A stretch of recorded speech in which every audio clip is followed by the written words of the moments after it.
Theodore Roosevelt once said, "Speak softly and carry a big stick."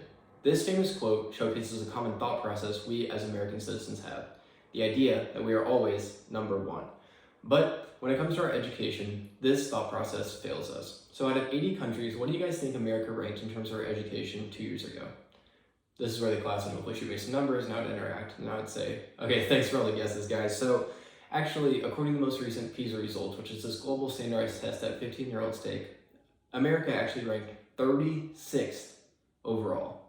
So for my critical issue, instead of focusing on an American issue, I spent the last 2 months focusing my attention outwards and researching one of the best educational systems in the world. And that country is Finland. So I think that if we can understand what Finland is doing correct, hopefully that'll propel us in the right direction for our future reform, educational reform. So on that PISA test I just mentioned, Finland ranked 5th overall and displayed the lowest test variation amongst any country on this test. That's a fancy way of saying that they have the most equal educational system in the world.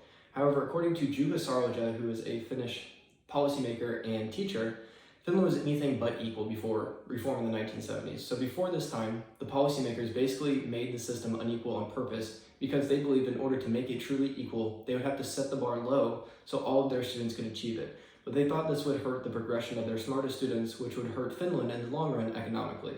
But in the 1970s, teachers went against these policymakers and reformed the entire system because they believed that all students could succeed academically if they're provided the proper learning environment. And that's at the core of the new Finnish educational philosophy.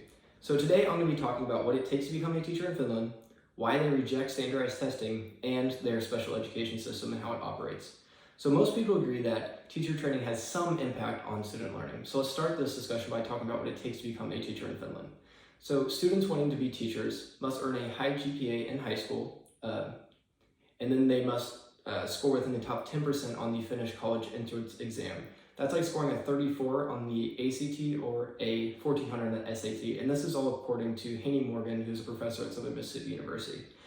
When they actually matriculate to college, they all go on to earn a 6 to 7 year master's degree, which means that 100% of Finnish teachers hold an advanced degree. Because Finnish teachers are so highly trained, they are highly respected, even to the level of doctors or lawyers in Finnish culture. And with this respect comes a lot of responsibility. And one of those responsibilities is gauging their students' learning without the help of a standardized test until their kids graduate from high school. So Finnish teachers reject standardized testing because they believe it either leads to teaching bias or unwanted competition between schools. So they literally don't have any. Instead, what they do is they grade their kids on an A to F scale, and their principals periodically select students out of the classrooms at random and ask them open-ended, non-standardized questions to make sure their teacher is kind of on track with what they're supposed to be teaching, right? So by rejecting standardized testing, Finnish teachers respect their students' human dignity by realizing that they are more than just a number on a white piece of paper. They also showcase the Catholic social teaching of solidarity because they put their trust into each other's teaching expertise and ability to gauge their students' learning and not a disembodied test. Another responsibility Finnish teachers have is helping kids that have cognitive impairments or special learning needs before or after the school day ends. So in order to become one of the most equal educational systems in the world, Finland has put a ton of thought into how its special education system is going to operate. According to Pasi Sahlberg, who's another Finnish teacher and policymaker, the Finnish teachers basically do all they can to keep their kids within the same classroom. They're really reluctant to select one kid that's struggling and place them in a special learning classroom like we do here in the States. They want to keep everyone together. But since their curriculum's hard, they realize that some kids are going to fall behind the performance of others. So when this happens, they simply are observant and they figure out who these kids are, and then they ask to tutor them before or after school.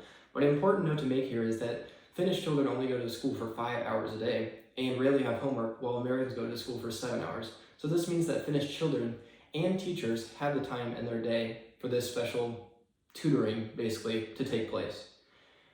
And by the time Finnish children reach the age of 16, 50% of them will have actually been a part of the special education system, which has really helped to destigmatize special education in Finland and has led to a situation where kids are not afraid to ask for help and they're not bullying students that have cognitive impairments because basically all of them are taking advantage of this system. So you're not going to bully yourself if you're in the system, right? That just doesn't make sense. So when I think back on my own education, one thing I really struggled with was my reading in first grade because I still have dyslexia. My first grade teacher at the time, Miss Dowden, offered to tutor me after school because she realized I was struggling and I really didn't want to go as a first grader because I hated reading, but my mom forced me, and Miss Dowden actually kind of got me excited about it because I got to pick a snack cabinet out of her huge selection of snacks after I finished each lesson. So it's kind of how she tricked me into coming back to these reading lessons. But after a few months, I learned the strategies I needed to overcome my dyslexia, or not overcome, but deal with it. And I caught up with the performance of my peers. But when I look back on this experience, I feel like if I went to an underfunded inner city school with overworked teachers, I simply would not have received this extra help. So as an American, I feel really lucky to have received this extra tutoring from Miss Dowden, but I feel like if I was a child in Finland, I could almost expect this extra help to happen because their system trains all of their students to be like Miss Dowden and to help the struggling student after school. So another unique quality of the Finnish educational system is that their curriculum applies the term cura personalis. So raise your hand if you have a friend that is majoring in art or music here. Okay, so basically nobody. How about science or business? Okay, yeah, basically everyone. So I think that at a young age, we're basically taught to become like one of three things: a doctor, a lawyer, or a businessman / woman. You could add a few careers here and there if you wanted to. And I feel like I spend 80% of my day either solving a math problem, solving a science problem, or writing a paper, because I guess that's what's important for me to be one of those three careers. But in Finland, they spend just as much time in the math and science room as they do in the art and music room, because their teachers believe that the purpose of school is more than just pumping out productive citizens of society. It's actually about the development of the entire person. So, we made it. In conclusion, I hope that you now know what it takes to become a teacher in Finland, how they feel about standardized testing, they really don't like it, and how their special education system operates on a daily basis. The goal of my presentation was not to convince you guys that we should copy everything Finland is doing, because we have our own educational problems that need creative solutions. The most important thing I learned from Finland in my 2 months of researching them is that I learned that basically how successful an educational system can become if everyone truly buys into equality. So I learned also that equality doesn't mean setting the bar low so everyone can achieve it. It actually means the exact opposite. So I have one simple takeaway for you guys to take from my presentation amidst everything I've said today. Just one thing. Set the bar high and believe your students can achieve it.